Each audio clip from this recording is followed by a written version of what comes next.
Johnny, pardon me, just quickly.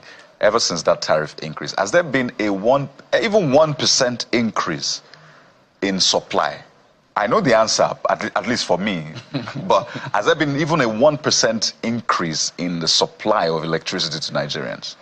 No, and those are some of the challenges. I do not think there's been an improvement in terms of available capacity.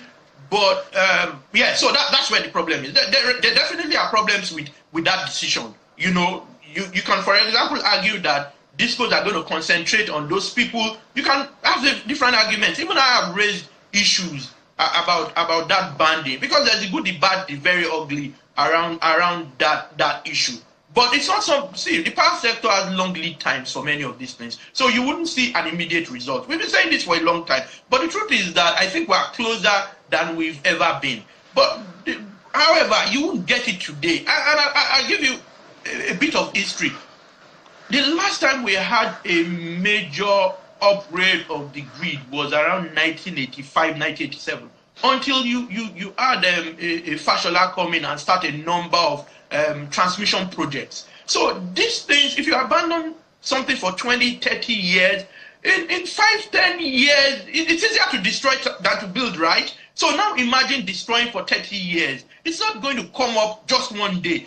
I know everyone's tired of all of these excuses and complaints and explanations. They really ultimately, to the common man who wants to just see electricity, they don't make sense. What I'm saying now will not make sense to some people. But from a technical point of view and from being completely honest and realistic, this is what it is. And we can't really do much than what's currently going on. For example, for a long time, you did not have an energy management system. You did not have SCADA that work, that's supervisory control and data acquisition, where you can detect where there are issues, likely issues across the network, and be able to quickly resolve it. If you don't have that issue, if you don't have those, if you don't have spinning reserves, when a major power plant shuts down, you don't have another one immediately kicking in. You would always have grid collapses. You know, if all of this were abandoned for 30 years, you wouldn't have it in 5 years. You wouldn't have it in 10 years, particularly for a country whose income is dropping very drastically. Yes, things are looking up now.